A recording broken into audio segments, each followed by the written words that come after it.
Assalamualaikum warahmatullahi wabarakatuh. Hai anak-anak solih-solihah, tetap semangat belajar ya.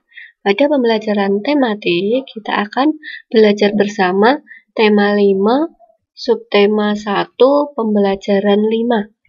Anak-anak dapat membaca dan memahami materinya di buku pena halaman 86 sampai 88.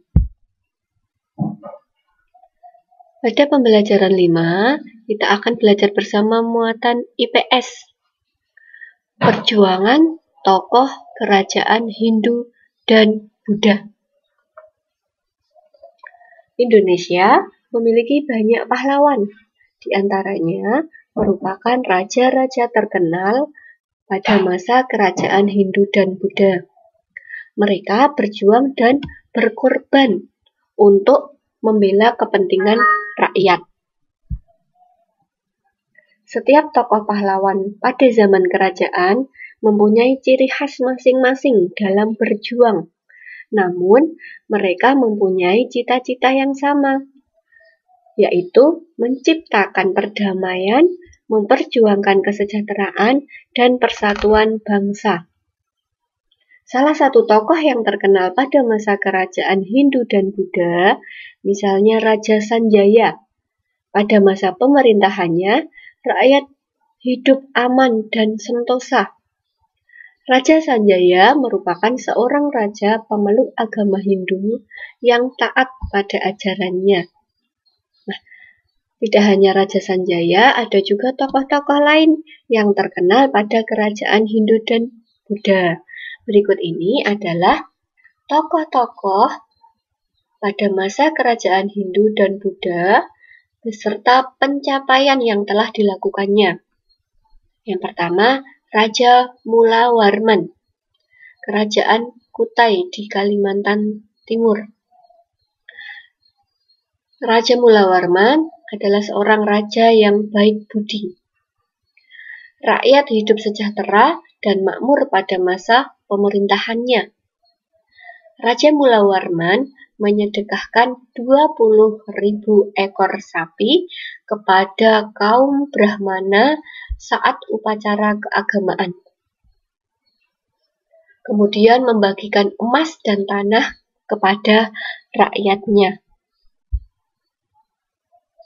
Yang kedua, Raja Purnawarman, Kerajaan Tarumanegara di Jawa Barat. Membuat saluran air untuk mengairi lahan pertanian. Kemudian memanfaatkan sungai untuk mencegah banjir. Kemudian Raja Purnawarman merupakan seorang raja yang bijaksana. Yang ketiga, Raja Hayam Wuruk, Kerajaan Majapahit di Jawa Timur. Raja Hayam Wuruk membawa kerajaan Majapahit mencapai puncak kejayaannya. Raja Hayam Wuruk menyejahterakan rakyat dengan membuka lahan pertanian dan pembuatan bendungan serta saluran pengairan. Pada masa Raja Hayam Wuruk, rakyat hidup damai dan makmur karena pertahanannya yang kuat dari serangan musuh. Yang keempat, Mahapati Gajah Mada, Kerajaan Majapahit di Jawa Timur. Mahapati Gajah Mada adalah seorang Mahapati yang gagah berani menaklukkan wilayah lain untuk mempersatukan Nusantara. Mahapati Gajah Mada menjaga keamanan kerajaan Majapahit dari serangan musuh. Mahapati Gajah Mada bersumpah akan mempersatukan Nusantara yang dikenal dengan Sumpah Palapa. Ini merupakan relief Mahapati Gajah Mada yang memegang keris. Relief ini berada di kawasan Monumen Nasional Monas, Jakarta. Kemudian tokoh yang kelima adalah Raja Balaputra Dewa, Kerajaan Sriwijaya di Sumatera Selatan. Berhasil membawa Kerajaan Sriwijaya mencapai kejayaannya. Membuat Kerajaan Sriwijaya dikenal sebagai kerajaan maritim yang kuat dan menjadi pusat perdagangan di Asia Tenggara. Raja Balaputra Dewa membuat Kerajaan Sriwijaya dikenal sebagai pusat pendidikan dan penyebaran agama Buddha. Selanjutnya pada pembelajaran 5 kita juga akan belajar bersama muatan SBDP. Menyanyikan lagu Maju Tak Gentar sesuai nada dan tempo. Apa yang dimaksud dengan tempo? Anak-anak tentu masih ingat ya, tempo adalah cepat lambatnya suatu lagu. Tempo lambat disebut largo.